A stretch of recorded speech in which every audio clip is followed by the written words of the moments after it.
Inmediatamente después del asesinato de la familia real rusa, en el verano de 1918, un oficial llega a la escena del crimen para realizar una investigación.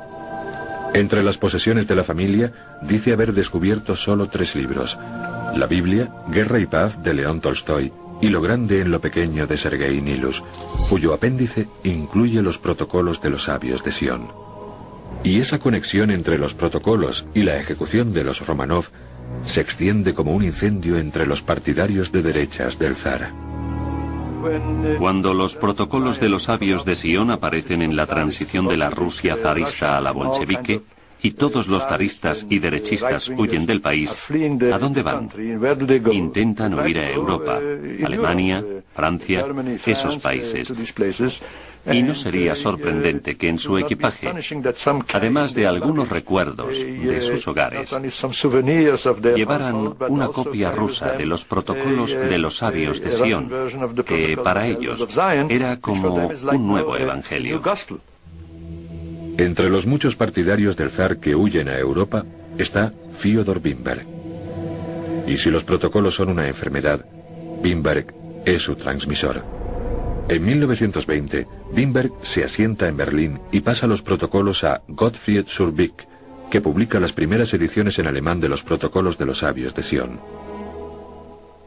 Es un éxito de ventas inmediato y se reimprime 5 veces en los 2 primeros años. Era una época de crisis, el final de la Primera Guerra Mundial, un gran baño de sangre, dinastías que desaparecían, cambiaban las formas de gobierno, las fronteras, las costumbres, la moral. Todo eso molestaba a mucha gente. Después de la revolución bolchevique de 1917, los antibolcheviques tenían la tendencia a pensar que los bolcheviques eran judíos, y eso dio credibilidad a los protocolos cuando reaparecieron unos años después. Esta revolución horrible ha sido provocada por los judíos como un paso más de su plan para dominar el mundo. Y los alemanes, que todavía estaban recuperándose de los efectos de la Primera Guerra Mundial, fueron convencidos por el falaz argumento de que si los judíos pudieron conseguirlo en Rusia, también podrían hacerlo en Alemania. Los alemanes eran un objetivo particularmente fácil, porque ya tenían una larga tradición de literatura antisemita que condicionaba a los lectores para ver a los judíos como una amenaza para la civilización. Quizá el ejemplo más virulento sea la edición de 1878 de Deutsche Schriften, o Escritos Alemanes, de Paul Bottcher.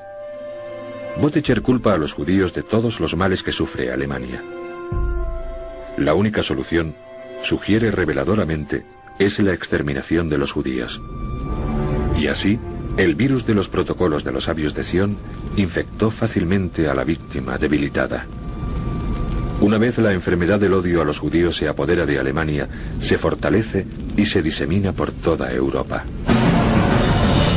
El 8 de mayo de 1920, el editorial del Times de Londres publica varios pasajes de los protocolos. El editorial se pregunta de forma retórica: ¿qué son estos protocolos? ¿Son auténticos? Si lo son, ¿qué asamblea maligna pergeñó estos planes y se regodeó con su diseminación? ¿Acaso con el esfuerzo extremo de nuestra nación hemos escapado de la Pax Germánica para caer en una Pax Judaica? Ese editorial tuvo mucha importancia, legitimizó los protocolos y significaba que no eran solo delirios de algunos movimientos de protesta alemanes, sino que incluso el Augusto Times de Londres decía que había algo de verdad en todo eso. Poco después de su publicación en Londres, Winston Churchill, el joven ministro de guerra británico, declara al Illustrated Sunday Herald: desde los días de Espartaco hasta los de Karl Marx, esta conspiración internacional para terminar con la civilización y reconstruir la sociedad no ha hecho más que crecer. Menos de una semana después de su aparición en Inglaterra, los protocolos de los sabios de Sion empiezan a llegar al público estadounidense, todo a causa del inquebrantable fervor antisemita de uno de los grandes héroes estadounidenses, Henry Ford. Entre mayo y octubre de 1920, Ford escribe un artículo semanal sobre los protocolos en su periódico, el Devon Independent. Pero no se para ahí. Henry Ford distribuye esos artículos a sus concesionarios de coches de todo el país para el disfrute de los compradores de automóviles. En noviembre del mismo año, Henry Ford publica los protocolos y su propia diatriba antisemita en un grupo de 4 volúmenes titulado El judío internacional. El principal problema del mundo. Se distribuyeron 500.000 de copias en los Estados Unidos y Ford firma la publicación de las ediciones europeas en 16 idiomas. Cuando el New York World le preguntó en 1921 por qué publicaba los protocolos, Henry Ford respondió: La declaración que puedo hacer de los protocolos es que encajan con lo que está pasando. Tienen 16 años y han encajado siempre con la situación mundial. Encontró respuesta a muchas de las preguntas que se planteaba, y con sus medios y con su prestigio, estaba en posición de avalarlo y ponerlo a disposición de personas que de no ser por él no lo habrían leído. Eso le dio una legitimidad en la sociedad estadounidense de los años 20. Lo relevante aquí no era lo que dijera Ford, sino quién era Ford. Se trataba de un hombre de gran éxito, muy admirado. Y no era necesario leer los protocolos de los sabios de Sion para decir: bueno, si Henry Ford lo está apoyando de esa manera y está perdiendo dinero, perdió varios millones de dólares publicando ese libro de 4 volúmenes, tiene que haber algo de verdad. La campaña de Henry Ford sobre los protocolos fracasó en los Estados Unidos. Los estadounidenses no aceptaron la teoría de que existía una conspiración judía internacional. Pero la influencia de Ford, por medio de El Judío Internacional, estaba llegando a millones de personas en toda Europa, y los políticos jóvenes en ascenso estaban empezando a responder a las mentiras incluidas en los protocolos. En particular, un joven con grandes ambiciones políticas quedó fascinado por la insistencia con que mantenía Ford que la conspiración judía era real. Su nombre era Adolf Hitler. Se dice que Hitler tenía un retrato del heroico Henry Ford en su estudio o en su cuarto. El millonario, el hombre hecho a sí mismo. En 1921, los protocolos circulaban desde hacía casi un cuarto de siglo. Lo que había empezado como un engaño perpetrado por una facción política con un propósito muy limitado, era ya aceptado como un hecho real en 2 continentes. Entra en escena Philip Graves, un joven y emprendedor reportero del Times de Londres. Graves no fue el primero en poner en duda la autenticidad de los protocolos de los sabios de Sion, pero sí fue el primero en demostrar que se trataba de una falsificación al encontrar la fuente original de la que se plagiaron. Graves encuentra una obra satírica francesa que contiene exactamente el mismo texto, palabra por palabra, de los protocolos. Pero la obra fue escrita 3 décadas antes de los protocolos y no tiene nada que ver con los judíos.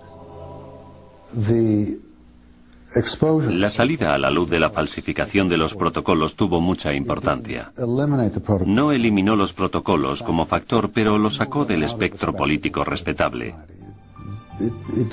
Si creías en los protocolos, quería decir que estabas en los extremos del espectro político, que eras parte de un movimiento de protesta que no aceptaba las normas de la política civilizada.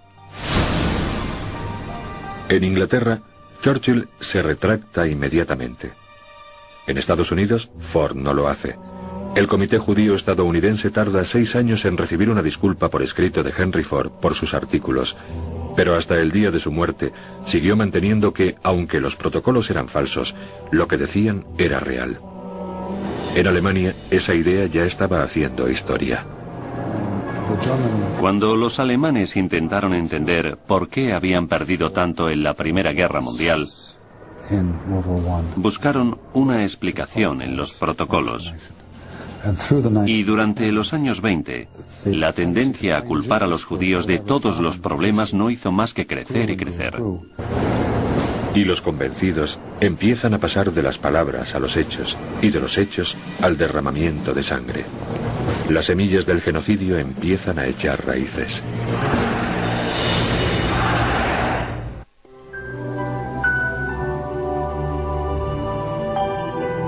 Gracias a Philip Graves, periodista del Times de Londres, los protocolos de los sabios de Sion quedan completamente desacreditados en 1921.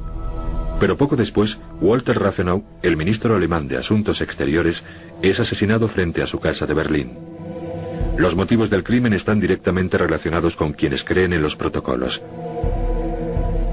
El juez que preside el tribunal que juzga a uno de los asesinos de Rathenau dice al asesino convicto: